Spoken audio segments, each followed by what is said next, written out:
Peace and greetings, everyone, and welcome to our new show, Improve. I'm Aki El Karar, and we back. We are back again for another journey, another adventure, and we still talking about code science. You know what I'm talking about? But peace of Chilton Maria, and yeah, man. Last round we got into it with politics, and we back for it again. You know what I'm talking about? We basically introduced ourselves to uh, the area of politics. Just say it like that. And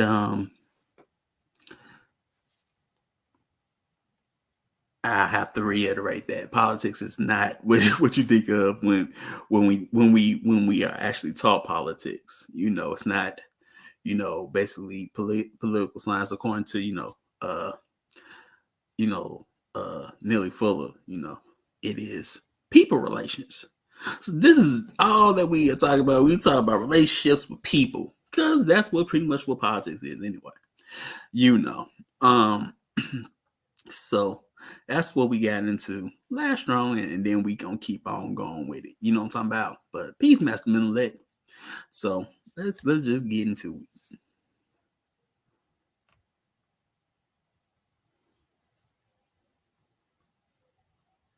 Okay. Hmm.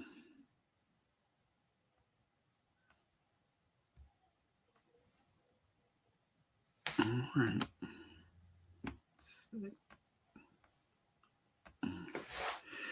Questions that are answered without thought and care for correctness produce incorrect answers. A so-called answer to a question that is not correct is not the answer to that question. So basically, you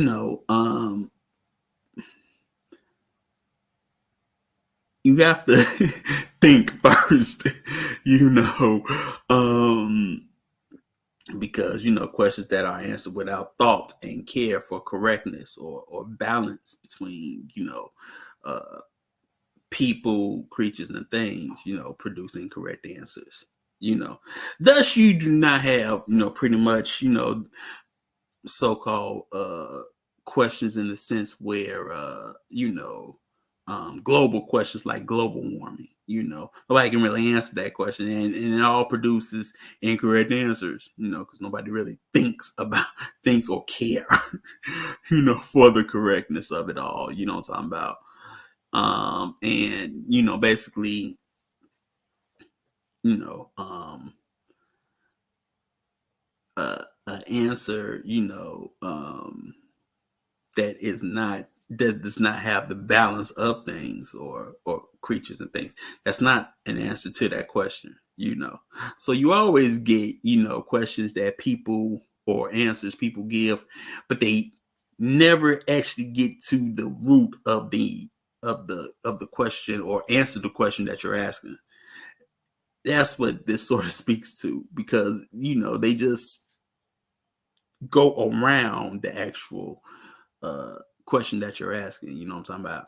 You know, they'll tell you anything, and that's how you get that sometimes. The another marker for scam artists. You know what I'm talking about? So yeah, man,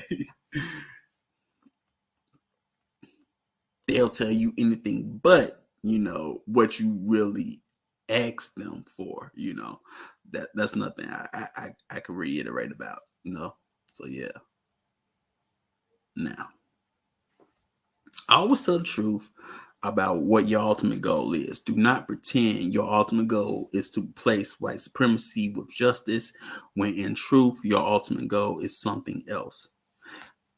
Man, look, there's a lot of people uh, in various communities, conscious communities, or whatever, that act like their ultimate goal is to help or teach the people, and it really is really for something else. Look, to me, it's such a roundabout way. It's just like, instead of just saying it, they will just say, "Look, stop lying." You know, your ultimate goal, you may say, you're here to be a healer, or you're here to teach and this, but your ultimate goal is not that. It's really something else. Stop lying. you know.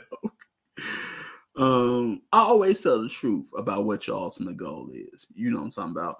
And so many people do not do this. And it's just not in a lot of social or economic, in all these areas of activities, no one really tells the truth about what their ultimate goal is in that area about activity, be it economics, politics, labor, law, sex, war, counter war. The ultimate goal is never what they usually tell you that it is. You know what I'm talking about?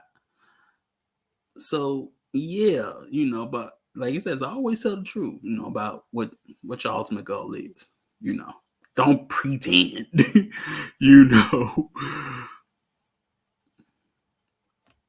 So in order to survive with the system of white supremacy racism with fewer problems, it is absolutely necessary to say many things that are not true. Why you always lie? Oh my God. Stop. Well, yeah. Okay. You can't even say those. So yeah, but that. Okay. So yeah, it is absolutely necessary to say many things that are not true within the system of white supremacy. Non-white people are forced by the white supremacists to say many things that are not true, both to and about themselves, both to and about white people. The truth is told, and it is allowed. If when the truth is told, it is allowed to be told, and expected to be told, mostly in a manner that has the effect of being amusing, confusing, mildly interesting, and or supportive of insane thought, speech, or actions. Now, this just makes me want to say this is true, because like a Church Maria would say, because that's what she says, I don't say that, just say that right now. But within the system of white supremacy, there is a lot of lying going, a lot of non-truth going on, especially among non-white people. Like it, because one, you have to be out of your mind. That's what sort of makes you sociopathic in the sense where you just know and you just still lie anyway. But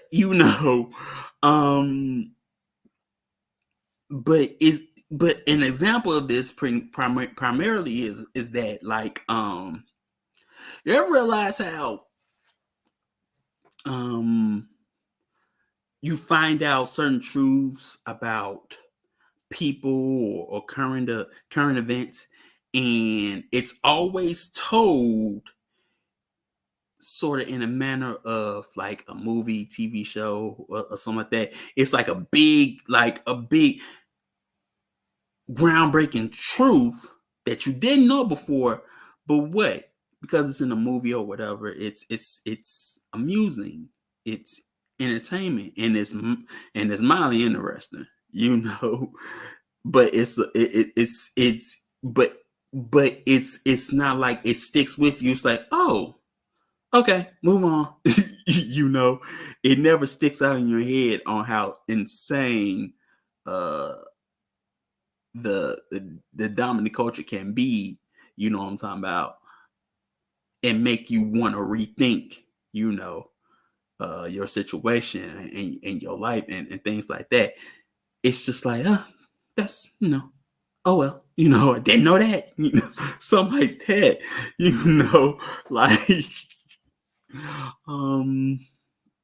There's so many, man. There's so many.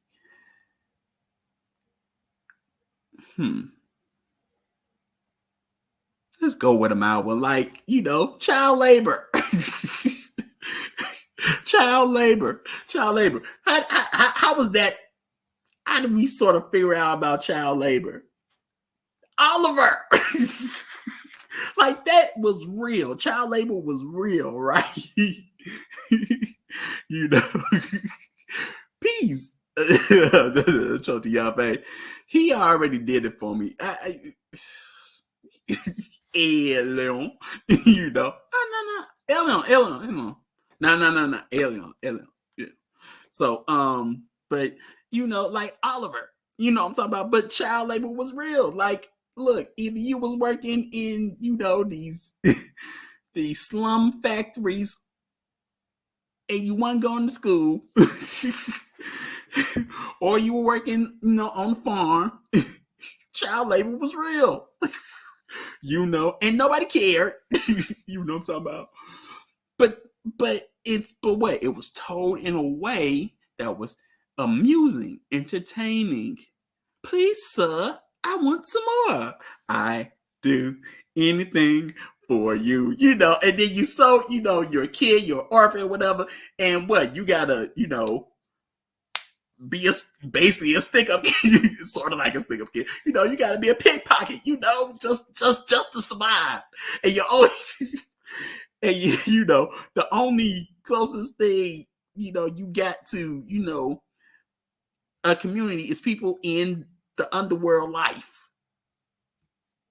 Them girls and, other thieves and whatnot, other dregs of society, you could say, per se, what I'm talking about.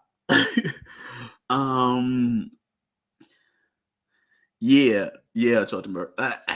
We better off today. Like, the another example would be the brutality of slavery. Like, for some of I guess for a lot of us, it probably did hit home till we saw Roots.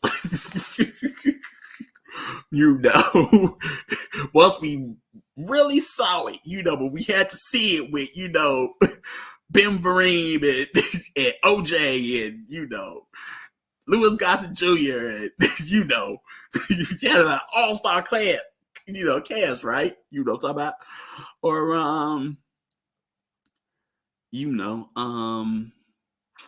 what else? There's just so many. There's just so many. But what? The truth is allowed to be told, but not in a way where it's, like I say, causes you to think, rethink, and question. I'm talking about.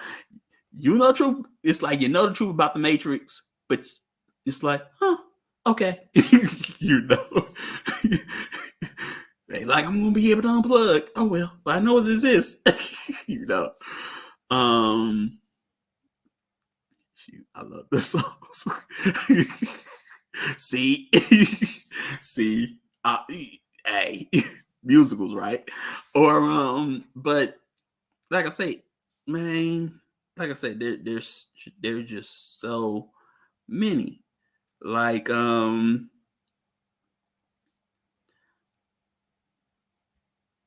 mean, you can use movies. It's just that easy. Like Rosewood. Didn't nobody know about Rosewood till you actually seen the movie. Unless you me and you was watching documentaries about it. But other than that, unless you really knew somebody, no, nobody didn't know. Same thing with Tulsa. Then all of a sudden, you get TVs and things about that. Covered the French Revolution, but it was a page turn. Or Les Miserables. That sort of deals with the thing on French Revolution as well. But it's told in what? With song. People are dying. People were dying back then. People starving. Louis and them was showing, Louis and Mary was showing no, well, Marie, they weren't showing nobody no love. They were starving.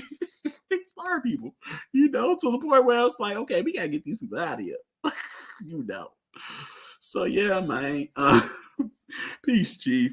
Hey, yo, Chief. I got some questions because that name. I was doing a little bit of research. That name kept on popping up. That name kept on popping up. You know. So that name was definitely popping up. G. Like Row. So I G. But I had to, like for real. I need some background. I need some background on that one because I sure was trying to find some pictures of who that girl was. I'm like, what? Hey, well, I, hey, yo, I had that mysticism too, but it was like, yo, like for real. Yeah, we probably talking about something else. I'm talking about Evelyn.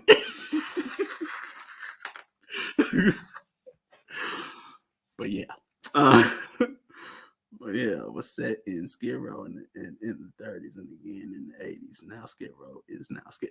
Hey yo, man, hey, you go downtown. See, Animal Farm is another one too. To deconstruct. Yeah, because if you went to school, Animal Farm was about communism, and everybody, and basically it was the history of of communism in Russia, and you know, uh, old major should have been Lenin. Old major should have been Lenin. Napoleon should have been Stalin. What's the name? Should have been Trotsky. And that's it. I just knew who the pigs were. Really. If memory serves correct, yeah. Yeah. Yeah. Yeah, G. Like, yo, but that name keeps on popping up. I was like, whoa. It's like, okay. But don't count. It's Al-Nur related. Why I gotta be Al-Nur? Do I look like the Al-Nur guy? I can ask the Al-Nur guy. You know. But yeah. So anyway. So racism is institutionalized in everything that is said and done or not said and done by everything individual white person who participates in and or does not effectively oppose the practice of racism. See? Well, yeah. So, look, I think we covered this also again last round, where if you don't effectively oppose it, you're in on it. And it's institutionalized. They it's part of the system, and they are part of the system. You know what I'm talking about.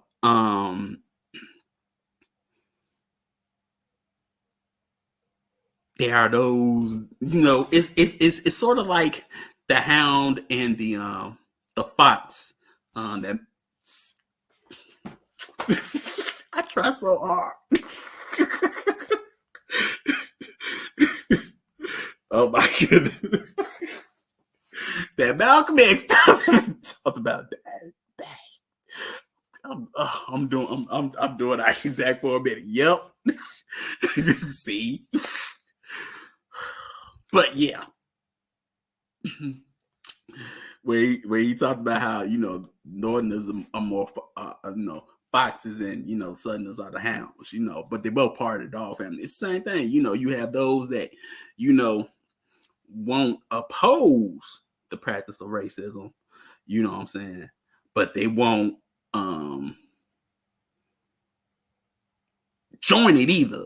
But that's the same thing. You know what I'm saying? You you want to look at it like they're being neutral, but we know that there's no such thing, you know what I'm saying? Because what you still benefit from it, you know what I'm talking about? So yeah.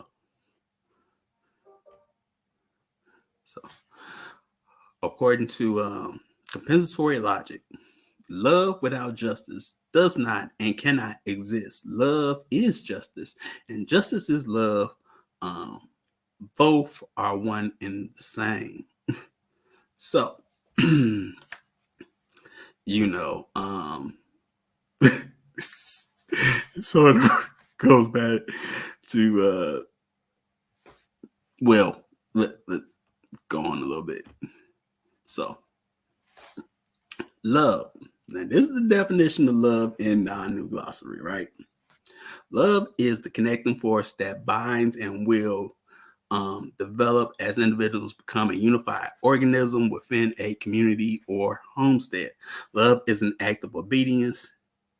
Discipline in a relationship is based on an ability to submit to the doctrine that rules the community. Discipline is an outer quality. Love is an inequality. It is not a feeling nor a desire. It is a spiritual discipline. You know, some of us get that wrong. We think of it as a feeling, as an emotion, and it's not. I wanna feel love. Hey, yo, we got a bunch of songs, and usually it's about some look. You know, we got some songs about that feeling and desire, man. Fire, see, here we go. They're coming out. Fire and desire. I can't, you know, I can't even talk about that dang song no more because he made So we'll go on. But when the first talks about love, you know, he synonymized it with, you know, balance between people, you know, not a feeling. But as you can see, do not find reason to say that you love people. Do not confuse wants, desires, needs, and fascinations with love. See? Instead, try to establish a condition that will produce white people and non-white people who love themselves and each other without saying that they do and without thinking that they could do anything other than love themselves and each other by practicing justice and correctness. You know, so look, people are looking for a want and desire, need for this so-called feeling. And it don't go like that. You know, there are so many love is an like it says, love is an inequality and it is a discipline. You know what I'm talking about? It's not, you know, because you know, with this feeling, you always have somebody that says, you know, I love you, but I'm not in love with you. And then you're just like, what does that mean? Like, that's what? You, huh? You know, basically, you just saying that you have no discipline. You know what I'm talking about? Feel, see, here we go. You about to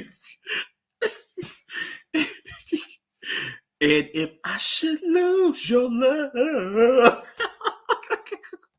for any reason, then let the record show I gave you. Oh man.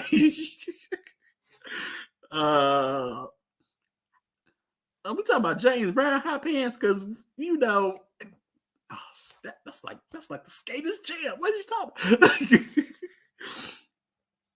Give it to me. Yeah, you are older than me. Hey, yo, hey. Yeah, yeah. It's insatiable, my day with See, there's no the purple pimp. Man, I tell you. Okay, I don't know no 2 Live Crew. That's before my time. Yeah, I don't know. No. When I was little, I could sing. Now it's just after puberty. I was done. No more dago singing in the choir. No more school shows. Nope, no more. I was done. I was like, can't do it no more.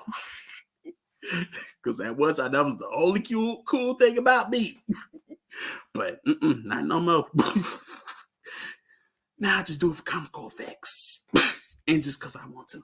But yeah, Pimp C, we got all the feeling songs because we want to be felt. But it's not that, what I'm talking about. So, and then what? We have so problems with loving ourselves. We feel like we'll fix them if we love somebody else. It's just we have to be out of our minds. Dr. Abrams will say it just comes. So yeah, man.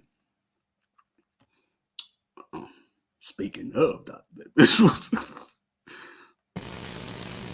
So when we love as men and women, as sisters and brothers, this love also is rooted in community and is necessary for community functioning.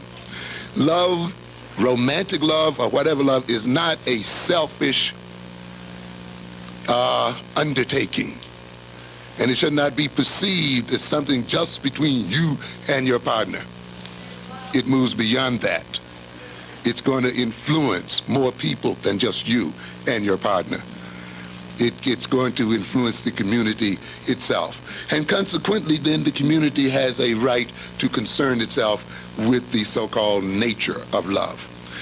Love, along with the related concepts such as oneness, and we see people wanting to get a sense of oneness when they're in love, unity, uniting, being together, identity, identifying, becoming one with the person you love. It becomes interesting. We talk about love in terms of blood relations. And yet the person you marry is really not your blood relation in actuality. But yet somehow that love, if it's right, becomes as strong or sometimes even stronger than blood relations, you see. So because love tends, as we see it in this culture, to unite and bring about identity between two or more people that goes beyond their biological relatedness, that often is stronger than their biological relatedness. Love, along with commitment, caring and sharing, belonging, relatedness, commonality, having things in common, is that which creates a community, is that which supports a community and maintains a community. So then the thing that keeps a community together is, of course, the nature of love that inheres in its families and between its families. And ultimately, the nature of love that is put out toward the community itself and toward one's people. And all of this influences the nature of romantic love. When you want to destroy a community, when you want to destroy a people, as we will talk a bit about later on, you destroy the nature of their romantic love, destroy their ability to love one another in a healthy sort of way. And we will see.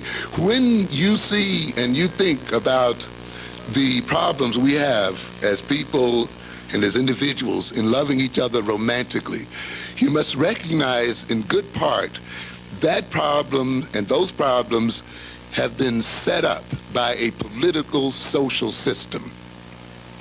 Because we shall see that love, the love that we have for one another, is the greatest threat to the people who rule over us. And it is necessary for those people who rule over us and who rule over African people the world over, if those people are to stay in power, they must destroy our ability to love each other in a healthy sort of way. This is why, even if you're concerned with your individual love for your boyfriend or your husband, you cannot separate that love from what is going on in the world, politically and socially, because the nature of that love is defined by the political, social circumstances. And if you can't understand why you have problems in your love relations, perhaps a good part of it is because you have not taken time to understand the nature of the political, social situation in which you live, because you have been made to think that your love is merely the concern of you and your partner and not rooted in what is going on in the world. Love is a part of the world you live in. The community ultimately defines love anyway. You see, many of us are raised in this culture, and we've been raised to think love is something just natural and just flows out of living. I'm speaking now particularly of romantic love. But actually, you have to learn how to love. Love is taught to you. You teenagers, you're being taught what love is. How are you taught that? You're taught it by listening to these records all the time. And you hear your idols singing about love. You make me feel so good. I can't eat. I can't sleep. I can't live without you. And then what do the people say? I must be in love. You see? And, I can't go on. Here's my heart. Don't break it. You see, my life has no meaning, and all of these kinds of things. And you read what? Poetry. And of course, many of you in this age now where you're writing from the city of love and from the street of this and so forth. I've forgotten my old rhymes when I was a kid. We all wrote those things. You look at TV and you see Dallas and you see Knots Landing and you see show after show after show. And you think you're just looking at entertainment, but actually they're teaching you what love is, or what love is about, how you're supposed to feel when you're in love. You see, if you feel this way, if you can't eat and you can't get him off your mind, if you dream about him all the time, if shivers run up your spine when you see him and all that, that means you're in love. In a sense, if there was no one around to tell you that, you wouldn't feel it. You wouldn't feel love. Now, romantic love, believe it or not, is only, in this culture, about 200 or 300 years old. Prior to, say, the 1700s, people didn't marry for love. In fact, they saw love, what we call love, as a terrible basis for marriage. They fought against it. They married in terms of maintaining family lines, in terms of maintaining property, in terms of maintaining political and other kinds of associations, class associations. Your husband might have been picked out for you at birth. You might not have even seen your husband until your wedding day.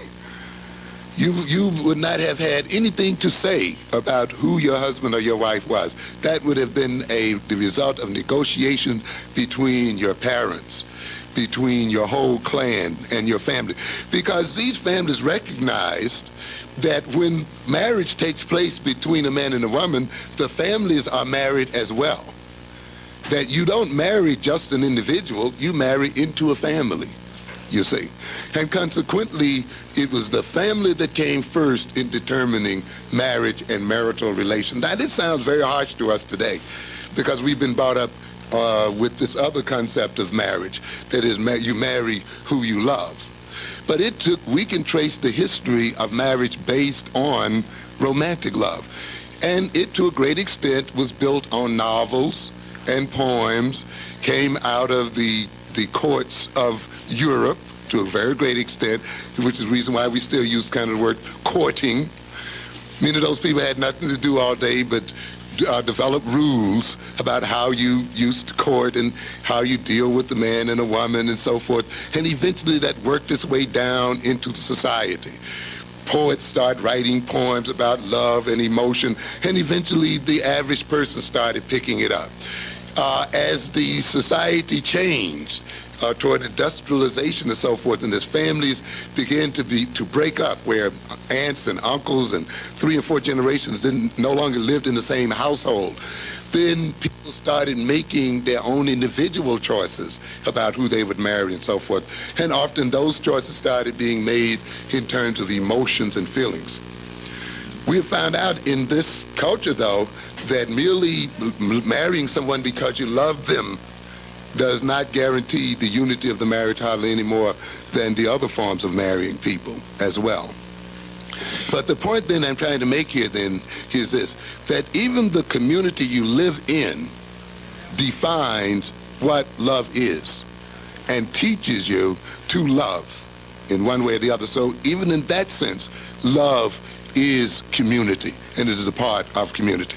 To a good extent, some of the problems that we have in this country and in our communities is a result of the wrong definition of what love is, where the community has come to accept a concept of love that works against its interest. When people are getting married because they are in love, and yet half of those marriages are more fall apart, and the other half of those are living in conflict and hostility, then it must make you think that there is something wrong in the way we define love in this system and in our community. It means then there is a time perhaps for the community to redefine what love is and what love is about. It is in your interest as young people that the community teaches you a new form of romantic love and loving one another. Why? Because it will enhance your ability to stay with the man you love and to stay with the woman you love, to keep your children with you in your family, to develop healthy people and to develop a healthy community. So your interest, even as young people, should be in how your community defines what love is. Not only should you listen to these records or just dance to these records, you should take out some time and think about what kind of love is this record projecting. Is this a kind of love that is ultimately going to be productive for me and my boyfriend, for me and my husband, for me and my children? And you may find that some of these records you're listening to are really not in your best interest. While they're making you feel good and they're good for the party, when you look down the road, the way they're defining love and how a man should relate to a woman may ultimately destroy you and destroy your love relationship, the one that you want to keep so much. So then there is a very definite relationship between love and community. And the community itself has a very deep and abiding interest in what love is and how love should be defined and expressed. I want to indicate here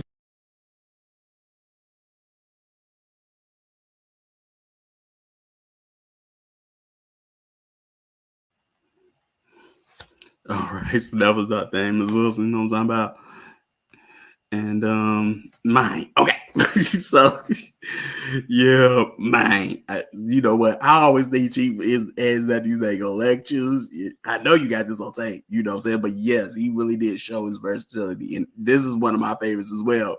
It's for the lecture itself, but one main thing is it's the suit he got on. Cause it just reminds me of those old pictures, like, you know, when I was like little, and you know, you see the men in those type of suits and with the glasses and just, you know, posing, you know, all. It's just because he's wearing a red suit, you know, and maybe it's also because of how it looks as well. It's like, man, yeah, you know, but yes, because he was just wearing that suit that day. It was like, man, he was looking. You know, he just a vibe, right? But you know, yeah, man. But man, he just like he home runs it every time. But he just home runs it with this lecture right here, man. But you know, never give credit there or now it's the connection. Yeah, man. I mean, shoot, you know.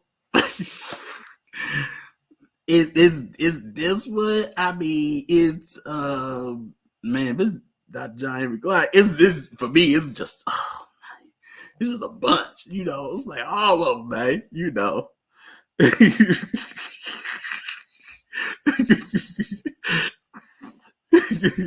we was getting evil. Yo, man, I keep on shouting it out. You know what I'm gonna say? Hattiesburg. Good. What you know about? But yeah.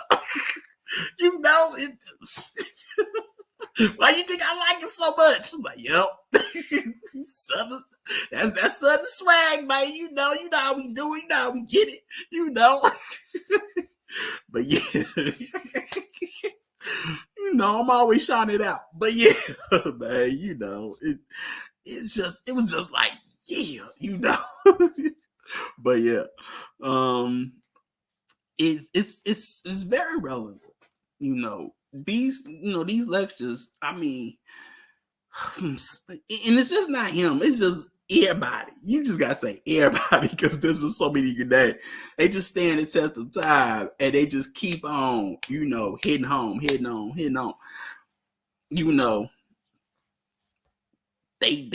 just, they ain't become obsolete. Yes, he had a print shop. He even talks about it in his lecture. But yeah, he did have a print shop. I do know that. He did have a print shop. Now, where it was, I don't know. I wasn't born, but I did know he had a print shop. He even talked about it. Yep. So, yeah, man. So, okay. As long as white supremacy, racism exists, and as long as the confusion that the white supremacist racists have produced through the use of words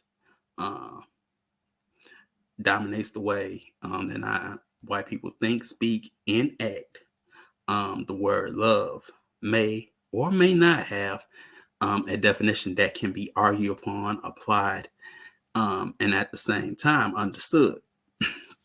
Now, it sort of goes back to, through,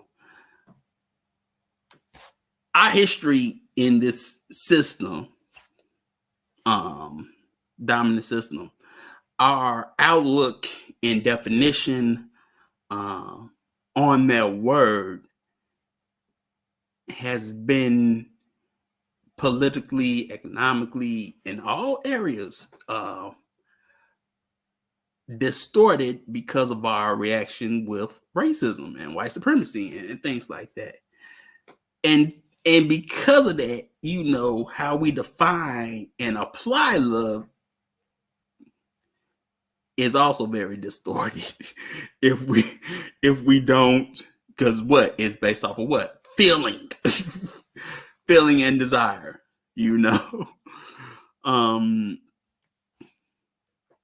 and not healthy, that's another thing.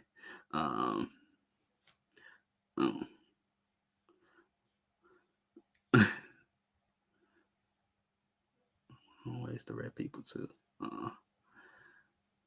Be to pretend to be so brilliant.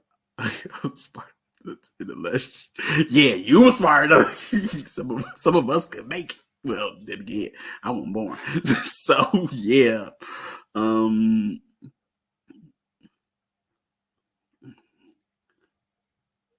Crystals, fruit, status correction, debate, and con people. Yeah. Yep. Yep. That's facts, Chief. That's all I can say. Facts. But yeah, that is facts, because that's just plain old facts. So yeah, and it's never agreed upon. It's not agreed upon as a culture, or as a community, on what love is. It's never been defined. It's not even defined for us by our even parents. We have to find that out through what? Media and with people that don't look like us, especially, you know, like he was talking about Dallas. I ain't never seen Dallas, but yeah, never seen Dallas. I know Dynasty was a big one though. But yeah, you know, you figure it out through TV and, you know, now social media and things like that. It's never like really taught or, you know, defined from someone that looks like you, you know, in a sense. It's never that, you know, or applied in a healthy sense. You know what I'm talking about. That's another one, you know. So yeah, man.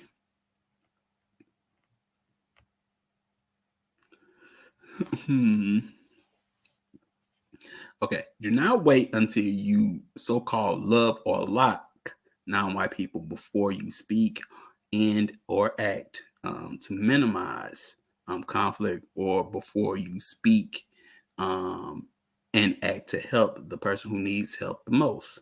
You know, hey, you know, for me, it's like, man, be good for goodness sake. Here I am about to do a Boondocks reference. Be good for goodness sake. It's time to take the seat. Yep, can't even do it. But even then, that is wrong because what is going Friday? Go Christmas. But um but don't, you know, wait, you know, to like or get to know somebody, you know,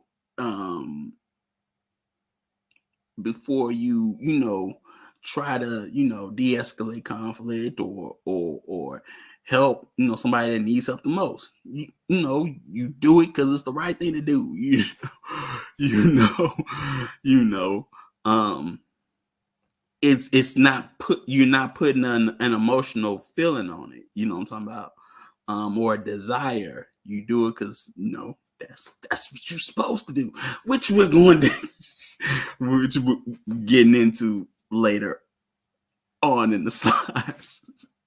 You know,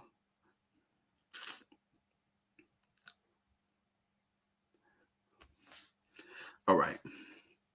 Racist man and racist woman, white supremacists collectively operate the system of white supremacy, racism in such a manner that people who are classified as non-white are not permitted to express love for each other. While subject to white supremacy, the non-white people of the known universe are only permitted to show some limited affection or concern for each other. At the There are many examples, but what the prime example? Slavery. You know, the prime example is slavery. You know, um, what Prisoner of War 1.0. You know, or the beta version of being a prisoner of war. You know what I'm talking about? You know, it was alpha and beta. We just gonna say that alpha and beta. You know, um, that's one of the prime examples. And then as time goes on, there is what? Limited affection and concern, you know, for each other, and to express those things. I don't got time to express that. I gotta work. You know, these things get, you know, I gotta work. You know, I gotta put food on the table. You know, I gotta get back to the factory. You know, or get back to the farm. You know, something like that, man. So yeah, it's not permitted for you. You know, you're a beast of burden. You don't love. You're like cattle. All you do is mate. And man, how you love to mate.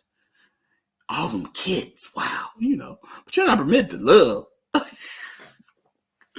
No. So yeah, man.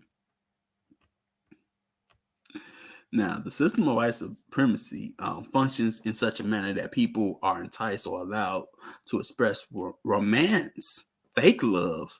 Non-white people, in particular, are prevented from loving one another as well as loving themselves as individuals. They are not allowed to functionally know or understand what love is according to compensatory logic. Love and justice are one and the same. Like he really sees, justice and love as one and the same, right? But yeah, you know, you are prevented from love. This is why you have these issues, and more importantly, you have these issues, especially on social media, that shows what you're preventing from loving what your natural counterpart.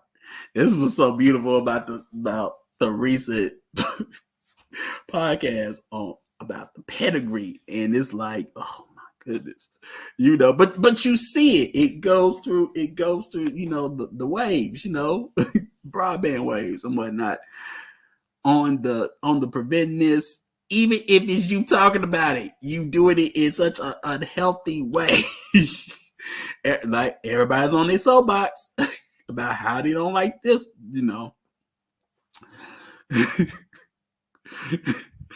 this or that, and can't love this person, can't. It's there, but it's what about romance and fake love. There is no submission. There is no submission to the plan. There ain't even a plan. We just gonna wing it and let the Lord fight our battles. Okay.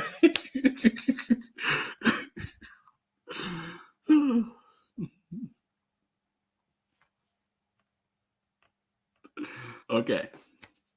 So, love is patient. Love is kind. It does not envy. It does not boast. It is not proud. That's 1 Corinthians 13:4. So everything that Newman Poole is talking about has already been said. In book, and usually, yeah, people don't. But even though you have this analogy, people still get it wrong. You have this in the book, they still get it wrong. Because what? There's so much hypocrisy. But let love be without hypocrisy. Abhor what is evil, cling to what is good. Romans 12:9, man. So as you can see, in Romans, we already have this, abhorrence of fake love. We'll call it something else, but then we have to talk about another topic. Because people like to talk about that kind of love. And then she broke it down. It's not pretty. It's not pretty at all. Like, what? Wait, what? But yes. So, while trying to help non-white people do the constructive things that need doing, do not praise them and do not denounce them. In order to explain that, we gotta go home. There is reason to believe that many non-white people, while subject to the system of white supremacy, do not react in a constructive manner to praise, to denunciation, and or to most criticism. Many non-white people have such weak thoughts of their self-worth that they cannot receive praise, denunciations, or criticisms and put it to use in a manner that is constructive. We get mad or we get in our feelings. Got me in my feelings. Okay, so we get mad when people, give us criticism, even though it's constructive. We want to get into, our feelings, and we never pay attention to what is said and put what was said and really apply that to make it constructive, or anything like that, like the info says, they have such weak, we have such weak thoughts of our self-worth that we cannot receive praise or criticism, because we're not going to put it to use in a manner that is constructive anyway.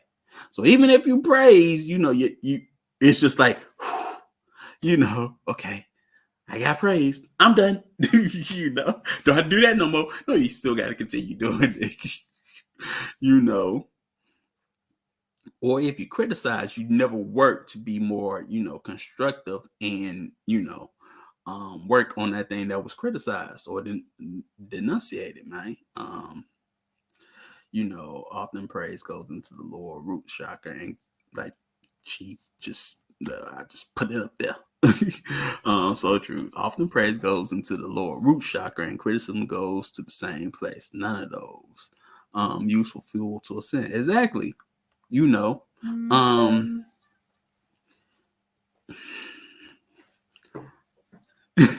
Like where you just use what was said and keep on working at it, because none of us is perfect, what I'm talking about, and some things have to keep working at it. Sometimes beratement really helps. It gets you to work constructively.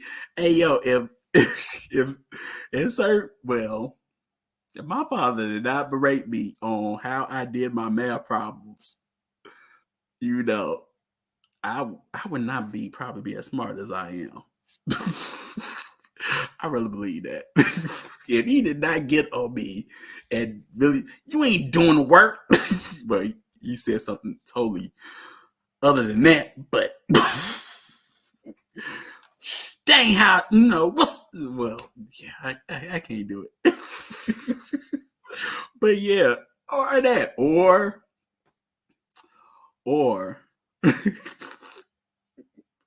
like military, I face a lot of criticism there. And the other day, you just gonna put up and shut up, then sink or swim, man. What I'm talking about. But none of us, we get in our feelings, and like you say, we just stay rooted in that in that root chakra, and it never ascends us into where we grow. It just stays in the ground. We just gonna say that stays under earth. What I'm talking about. It stays under earth, but it never, grows. So because it don't grow, you don't grow. You don't evolve. And whatnot. You do not ascend to a much higher self or anything like that. You just stay as you are. Stagnant. No nation building, no family, no more, not much talk of it. So truthfully, who can they love? Who can I run to? See, here we go. To share this empty space. Tell me. My father's question to send you on a journey quest was always, does that make sense to you? That would cut through the salt and send you to meditate if you had adult aspirations.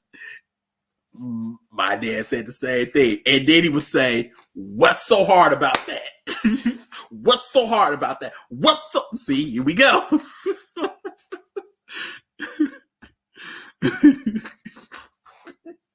You done it so many dang old times, you cry. What's so hard about that? He didn't care if I cried or not. He didn't wipe my tears after I got it right. After that, he'd be like, what's so hard about that? Yeah, but facts, Chief. Facts. Like, for real. Big facts, man. Yes. So,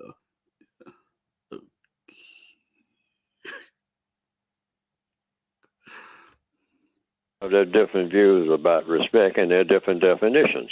The definitions I have in the textbook for victims of racism that you can go to by going to producejustice.com is that you never ask anybody for respect. That's a part of the code. It's 3 things you never ask for, ever, under any circumstance. You don't ask for an apology, not ever. Not ever do you ask anybody for an apology. You don't ask for love, not ever. In fact, you should almost never mention the word love. Love is synonymous with justice. Without justice, you don't have love no way because they're the same thing. I mean, that's so-called what we call romance. That's not love. That's copying off the Romans. That's a whole bunch of phony stuff, all right, which that's another story altogether. And then that third thing, respect, is something that you can only give to yourself. So you never ask anybody for respect, all right? Now, I don't know what, I'm not arguing against or anything like that against what the late Miss Aretha Franklin was about. She wrote a song that was very popular called Respect, and there was a lot of ingredients in the song. But respect is something you can only give to yourself according to logic. That's counter-racist logic. Counter-racist logic means something that will work for black people. Don't ask anybody for respect, ever. Black people kill each other about this thing called respect. That should never happen. A person can so-called be discourteous to me if you're talking about courtesy all the time. The code covers that too. I'm not discourteous to anybody, I mean knowingly, and I'll definitely apologize, because I don't ask for an apology, but I'll give all the apologies you want. And that's something else you have to watch for. The white supremacists will give you all the apologies that you want. A lot of black people say that the white supremacists should apologize for slavery. I would never ask any person, period, to apologize, not only for slavery, but for anything. Why? Because an apology is something that is given on a person's own. They do this. They come and find you. You don't look for them to apologize and then try to compensate for whatever they did that they shouldn't have done. That is the way it should be done. That's heading toward justice. But the white supremacists, and since we're talking about respect and apologies, really they kind of both go hand in hand in the minds of many black people. I mean, don't disrespect me, and you apologize for the disrespect that you showed me last week. That we should stop doing that right this minute. Don't ever do that again in life. Don't ever ask anybody to respect you. I'm saying this to all the black people throughout the planet. Never ask anybody to respect you, and never ask anybody to apologize to you, and never ask anybody to love you. All right? The 2 first things, apologies and love, you get from a person willingly, without them you having to ask them. It doesn't mean anything if you have to ask them. All right? There's an old song saying, tell me that you love me or something like that. And the person responds, I told you that I loved you. Now get out. That's a song that came out in the 1930s, I think, or something like that. And the white supremacists say, well, you black people want apologies? I'll give you a truckload of them. I mean, how many do you want? You want gold-plated apologies or something that looks like gold anyway, because you all like bling-bling. So I'll make you a sign, and it'll shine like gold, and say, I apologize for everything that I ever did to you. And, hey, buddy, I'll give you a bonus. I'm going to apologize in advance for all the things I'm going to do to you. That's the white supremacist philosophy. They don't care. They'll say anything as long as you abide, and as long as it doesn't mean that they're out of business. That's all that they watch for.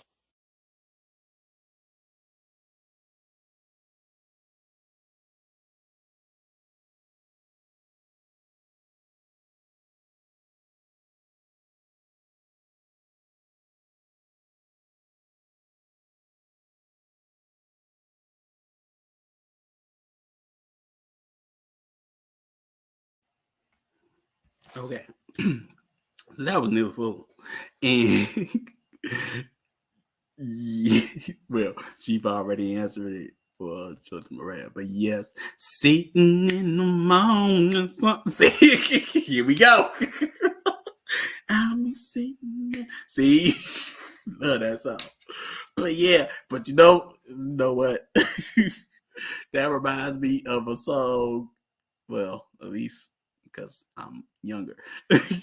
Dago Irreplaceable, read by Neo. It was about him. It was about bad stuff. And they gave it to Dago Beyonce. And look what happened. You must not, that sounds like something a dude would say too. But in a different way. Oh, well.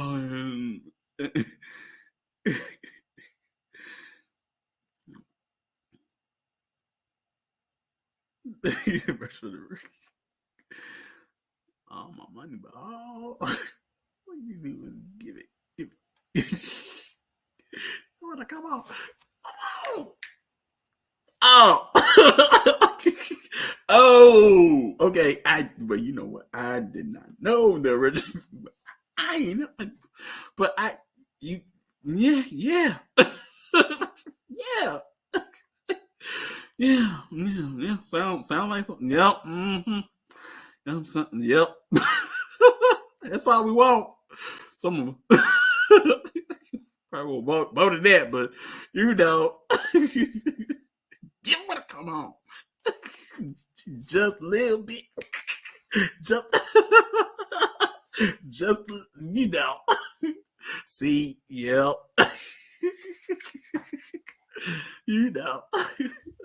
Girl, I'm about to give you all my money.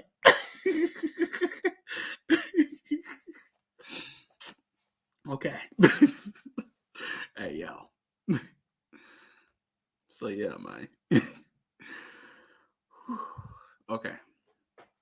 Therefore, it's best and correct, according to compensatory counter-racist logic, to not comment on what non-white people do or say, but instead try to say or do things that are constructive,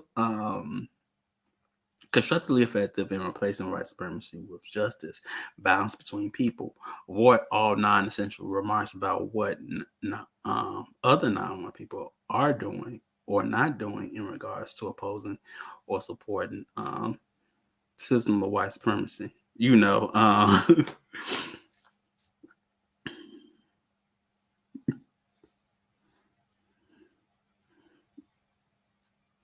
Yeah, because women don't come home from. I never paid attention to that because they weren't, they unless, but this is yeah. Yep.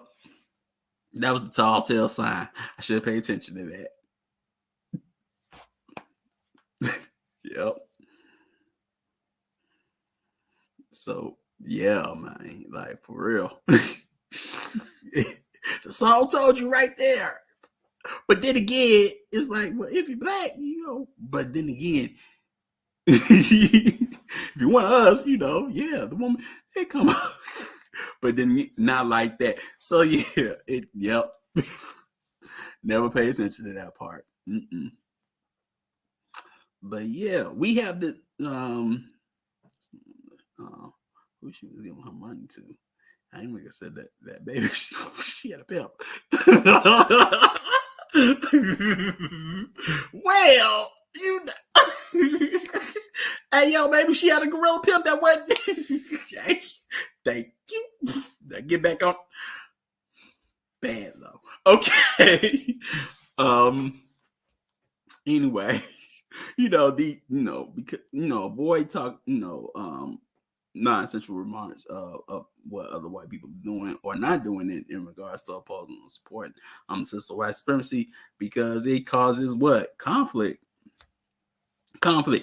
And it's not constructive. It's not constructive at all. And you can even in history, man. I mean, what what constructive um what happened when like W.E.B. Du Bois and Marcus Garvey really had all them dang on arguments? Did any of them really get anything like really solid off the ground constructively? You know what I'm talking about? They were always opposing each other on who should do what should do what, who got the most work done constructively. you know. Her life story, she actually did, but her father was the first dirty Mac. She was a wild girl. Yeah, it was always on PKs. When you're supporting a system that is aimed at your destruction and oppression. Yes, Chief. Yes, well, let me put that up right there. So it is important to realize when you're supporting a system that is aimed at your destruction and oppression. Yes, it is very important. You know, you got to know that you are, see, here we go, in the matrix, and the matrix has you, and you are being the battery for the matrix. You know what I'm talking about.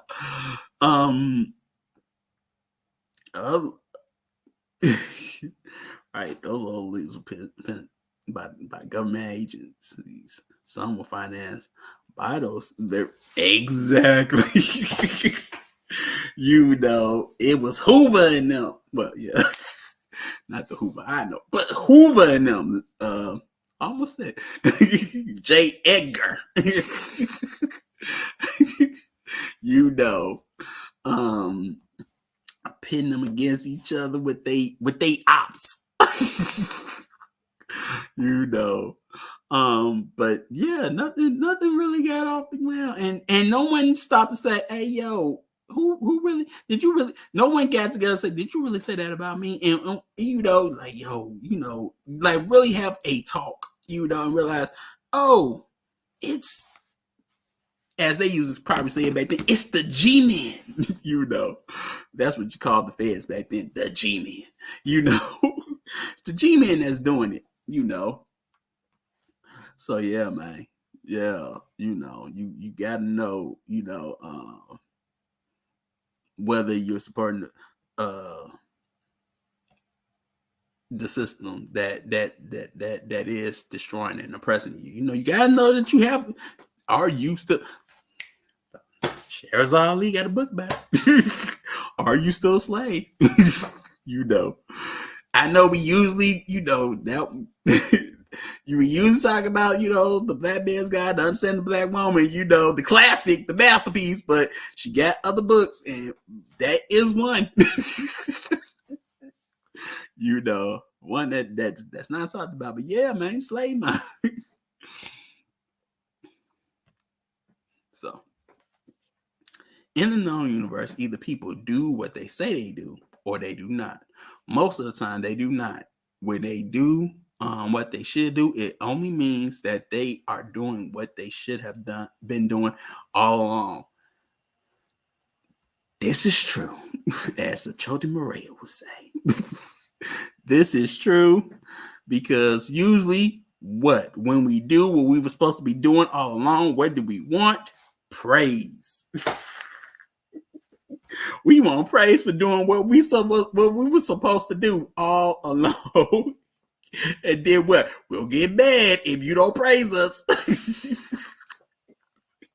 for doing what we were supposed to do. You know. And it follows us, you know, from childhood to adulthood, you know. You know. I did this, so praise me for it. You know. If you don't, I get mad. You know, but that was what you should have been doing all along. That's all that is. You know. That's all that, but let's keep going with it. Okay. Learn from all people, both white and non-white, everything you can that is of constructive value. Do not, however, praise any person in the known universe as being an example of what a person should be. this sort of goes into, more slides, but usually it's like sometimes with what Chief said, hey, he would learn from white supremacists, they had something to teach him, he'll learn it. You know what I'm saying? Yeah, if it's of constructive value, not everything you can, but don't look at, but like you say, don't praise any person, as an example of what a person should be. Prime example, which Malcolm X. Oh my goodness. Since we on the subject, it was like, and we was and she was talking about that study session, and hey, homie, right? Because really, when you listen to other people that actually knew the guy, you be like, "Yep, she ain't lying. Yep, because they have, they talk like, yo, man, this dude is, troublemaker. Let's be real. You know what I'm talking about? Yo, straighten them out, something like that, But yeah, man, that's one example. Or Martin, that's always been used as an example of how we all should be, usually by your oppressor. You got to be loving and turn the other cheek and get your butt whooped like Martin.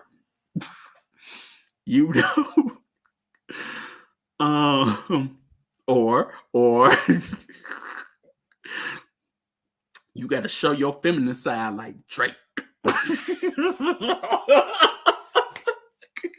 Just, hey, I had to use something like Drake, be in your feelings.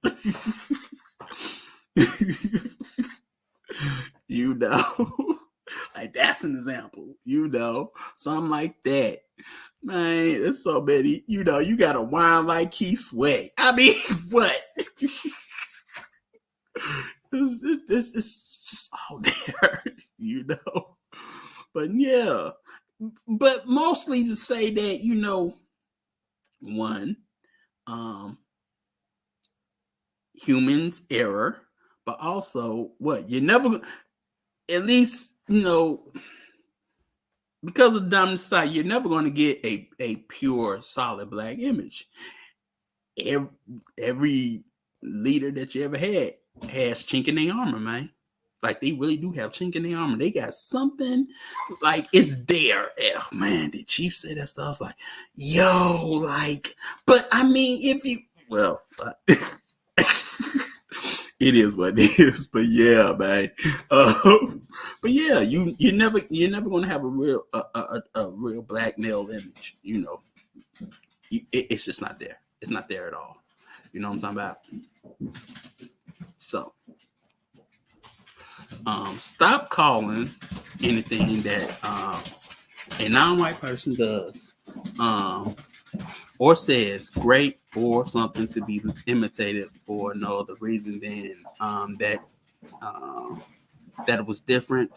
Donna said was different or attention getting. Study what was done and what was said for its true value. That's what we focus on. We focus on what? The magic. We never study and focusing on what has the very value. Like Chief goes into it, man, when he talks about, people just want the ritual, When I just tell them to live right, they don't want that. Do this. Stop doing this. They don't want that. They want the ritual, And you see that. You know what I'm talking about? So yeah, man. But don't stop calling what, like he said, stop calling anything that not one person does or says is great or something to be imitated. So yeah, man. Now, many non-white people are so-called desperate for a so-called hero or role model that they do not often give praise to activity that does little for nothing to help end white supremacy, or little or nothing to help produce justice. Hey, every time you've always had a leader, what happens? They get clipped. You know what I'm talking about? They get done away with. Even Jesus said, don't make me no leader. What y'all do? Y'all kill them. You know? And then what? Once they die, the plan or the message is completely done away with. Let's move on to the next thing. Yay! Yo, our brother such has got a mean, you know, got a mean mean message. Something totally different, you know. We move on to the next thing. You know what I'm talking about? But it's not like how John Henry Clark say Barry McTeague plan, you know. So yeah, man. We always look for a hero, or role model, leader, and she said, "You don't need all that. You don't need no leader. you kill him anyway. You know, you don't need all of that." So yeah, short memories. Yeah, well, you know, when you have when you all about emotions, you know, of course you got short memories. You know, quick time memory loss. Put out a new sneaker. Yeah, you know, the retros, you know, ain't doing it no more. We gotta get the new Johns, you know. We gotta get them ugly Yeezys. Or something like that, you know, or whatever. I don't really know. I'm not a sneakerhead. So you know. So yeah, man. Nah. Do not worship, idolize, or incorrectly cater to any person because of his or her possessions, knowledge, or appearance of power. Be polite and constructively helpful, but do not belittle yourself or others in order to gain favor of such people.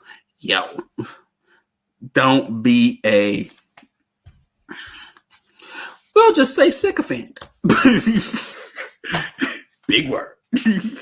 You know, but somebody that overpraises and whatnot. I wish, but yeah, some of us, yeah, don't be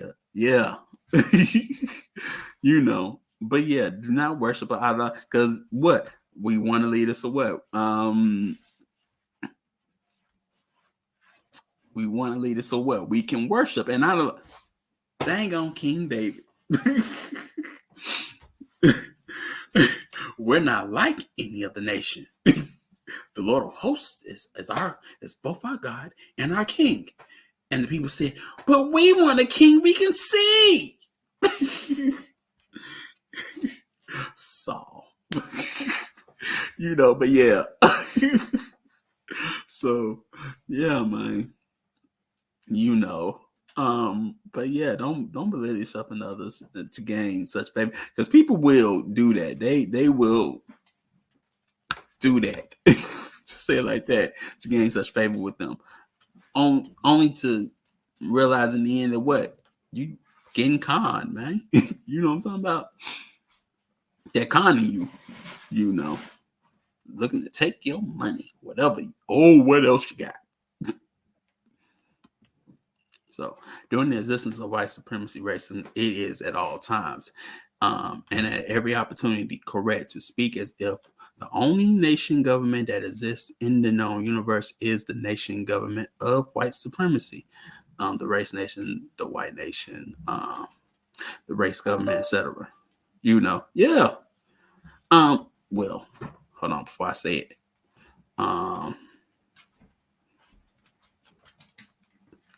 The system of white supremacy is it's the most destructive social material system not existing among the people of the known universe. Therefore, as long as white supremacy exists, no speech and or action that is intended to end white supremacy and the most patriotic people in the known universe are those people who are using what they have to replace the system of white supremacy with the system of justice. So, okay. So one thing you could take from this is that, of course, white supremacy is basically the own nation because what it basically rules everything. But also because, at least in the book, he speaks on other nations as just concepts. You know what I'm talking about? And it's sort of like when basically like when Gaddafi addresses, basically all the other African nations and say, all of you were created by Britain, France, and Germany. That's all, just tell the hard truth, right? Like, oh, you were created by Britain, Germany, and all and the Dutch. Something like that. It's like that. All of you are just concepts on what the euro wanted you to be, not for what you made yourself. you know things of that nature. One king, like the other nations, said they couldn't even see that their life was set apart. Yeah, yep. The continuous proof of y'all's work wasn't enough. We want to be like everybody else. We want to be like everybody else. We want to have kings. And I gotta do it. And that was probably was that was on the tribe, but then like, where the white women at? Well, maybe not the white one, but you see what I'm getting at. But maybe not. Samson. Anyway, but yeah, man.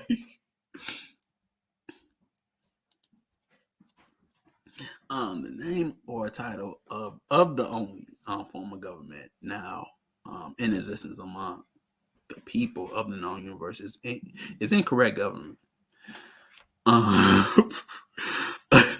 The most powerful expression of incorrect government is the system of white supremacy. Yes. You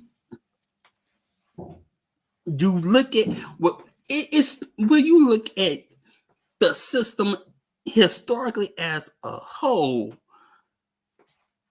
in various Western countries, you can see it's incorrect government, even amongst themselves. Not saying that we got everything right. I'm just saying what it didn't produce what justice, balance between people. It was just like a band-aid over a gangrene wound, and ain't nobody had enough gumption to really cut the ligament off. Otherwise you're gonna die. It's something like that. We're gonna put a band-aid over this gangrene, arm. When you really need a tourniquet anyway, because you're gonna have to cut it. But anyway,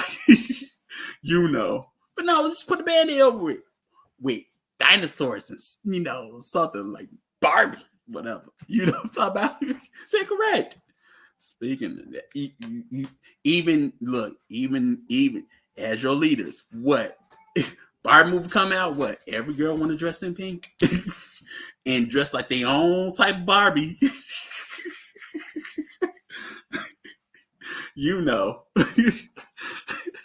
I'm Crenshaw Barbie. Don't ask me why that came up, but yeah.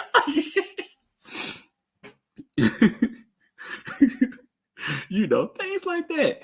You're being moved. But anyway, but yeah, it's the most incorrect expression of what? The most powerful expression of incorrect government. But it's the only one that could really reserve that title in the existence. because it does so much, and it's so prolific in that sense and powerful in that sense that you can only call it the actual government in itself. That's the system. It's not. Well, it don't matter. It's not the the name of the country or the government or parliament or anything like that. It's the actual system that rules basically the mind of the individuals within it and without it. Shoot, halfway across the world, still ran by it. It's like, no, hey, yo, Babylon is everywhere. Oh my goodness, the world is Babylon, but yeah, same thing, you know. Big meat. Anyway, so white supremacy is the only major arrangement of interaction between people of the known universe that is worthy of the name entitled government. All the so-called governments are none other direct or indirect arrangements between and among the people of the known universe that are direct or indirectly supportive of or subject to the system of white supremacy. Big bags. Oh, I've already said the concepts. Like he says, he goes into them as concepts, because what? You go into the history, what? You're going to find what? The lines and everything was not made by them. It was made by who? Somebody that didn't look like them. Somebody that didn't look like them. And and what happens in order to get some type of money? What they're going to be supportive of some action that dominant country or empire or society is doing. They'll join up. They'll make what their enemy. Well, that country's enemies, their enemies. You know what I'm talking about? So in order for white supremacists to exist, non-justice must be practiced. The non-white people who are subject to white supremacy are required to behave as people who are imbalanced. People who are imbalanced are insane and should be expected to think, speak, and act in an insane manner. Hey, well, one message to Dr. Amos told us about this already. Dr. Amos told us about this, man. In order for this thing to, be so powerful is that we have to be out of our minds. We have to be crazy, literally crazy. See? He said it. You really have to be out of your minds, for it to exist this long. You have to be out of your minds. You have to be crazy. You are the rat in the skinner box, and whatnot, But yeah, you have to be insane. And you have somebody else saying the same thing, In order for white supremacy to exist and to be practiced, not just have to be practiced, but you literally have to be in balance. You have to be insane, And you're going to think, speak, and act in an insane manner. And what? That insane manner is what? Propagandized in social media. That insanity is always propagandized in social media outlets, man. You acting crazy. You being what? The monster or the monstrosity. You know what I'm talking about? Still goes hand in hand, man. Word. That's all I'm saying. Ask for justice. Don't ask for love. Love is, if you're talking about the emotional love, which is not what I'm talking about. I'm saying according to the compensatory code, but in popular talk, people do not think of love and justice as being one and the same. So I'm addressing that part of don't ask for love. Mm-hmm. When people think that, you don't that emotional thing, whatever it is that people want emotionally. Well, why don't you love me? I mean, put your arms around me. I mean, put me into that little cocoon where I can feel safe with you, where I can feel close to you and you feel close to me. We're talking about feelings. But see, I'm talking about a practice of not mistreating people when I talk about justice. And the compensatory definition for justice is the same as love. That's not the dictionary definition. See, but I just want people, so it won't be confusion, to understand I'm speaking within the compensatory context when I say love and justice are one and the same, according to compensatory counter-racist logic. We make it that way. It's not that way in the use, the average person's mind. It's not that way in a dictionary. I don't think you'll look in any English language dictionary and find that love is synonymous with justice. But that's only in counter-racist logic. So I make the distinction between the two. I hope I haven't added to the confusion in doing that. I'm saying that's the way it should be looked at. Yes. All right. But when I talk about don't ask people for love within the way that it's usually used, that's the way I'm using it. Mm-hmm. In the way it's usually used. But if you change that word to justice, yes, you do ask people for that word and ask people for the practice that goes with that word. And what is justice? Guaranteeing that no person is mistreated. Underline, guarantee. And guaranteeing that the person that needs help the most gets the most constructive help. You have to have those two elements in order to have justice. Justice does not exist anywhere on the planet. And there's no record of it ever existing. So where everybody who needed constructive help got it, and nobody was being mistreated. I don't know of no place where that has existed in history, and no place definitely where it exists now. As far as I know, except maybe with the possible exception of, in biblical terms, that's the King James Bible, mm-hmm. in Genesis, the story of Adam and Eve. Nobody was being mistreated, and the people that needed help the most got the most constructive help in the Garden of Eden, because it was just two people here, according to what the preachers have told me. Just two, nobody else. Adam and Eve. Adam came first, Eve came next, and they were in a perfect state.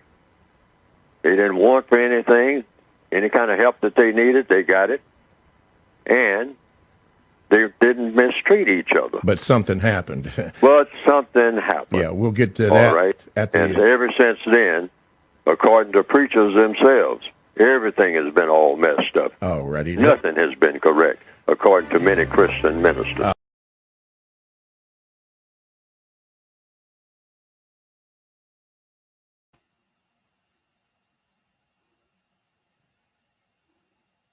All right.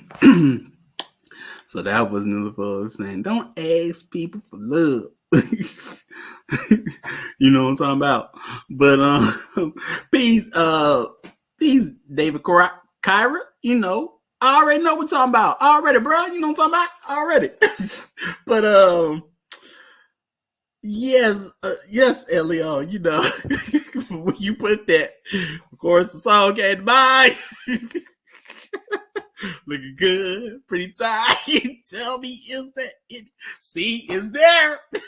But hey, you want these jeans, girl? You want these jeans, and I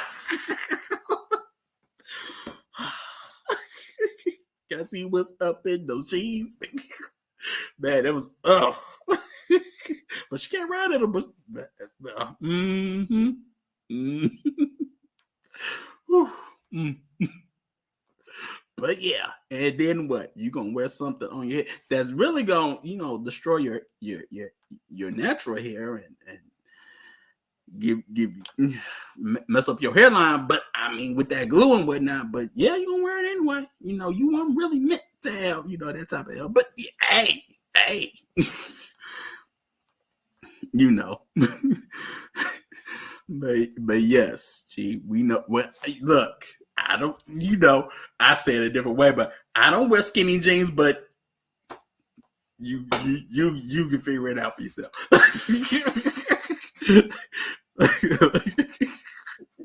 you know, no, but yes, but yeah, man, So yeah, you got to be out your mind.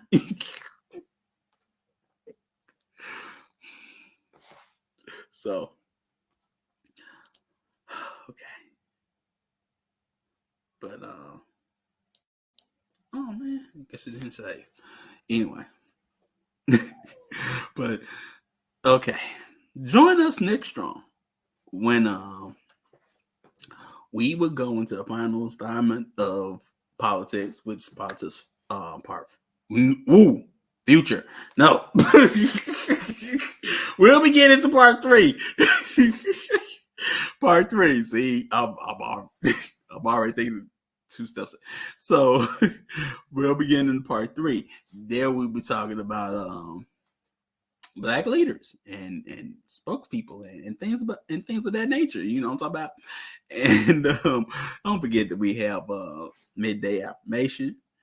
And we also have, our new fellowship.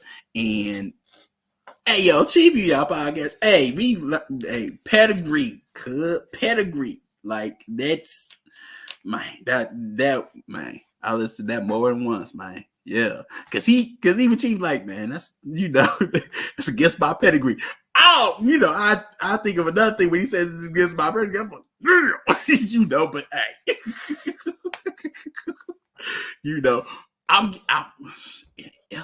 getting to it. Can you let me get to it? I gotta put it up. see, I'm already ready to say it. No, it's L, y'all. Okay, which one is it? We scatter, no matter. We lift your people, original people. They go west, they go east, they go north, they go south, right? Okay. Okay.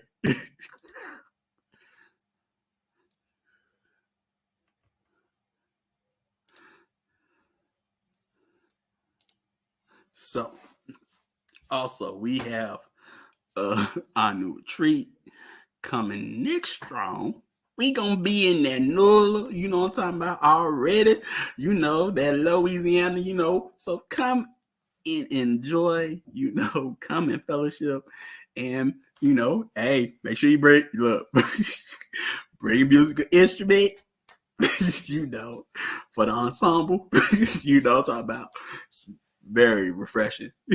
I look forward to that, being around the fire and things like that. But yeah, man. So we got that, as you can see, next strong. So it's coming up. So get ready. So yeah. But yeah, that should be that should be it. So give thanks, everybody. Give thanks for coming out. And I will see y'all next strong, for politics part 3. So give thanks. Peace.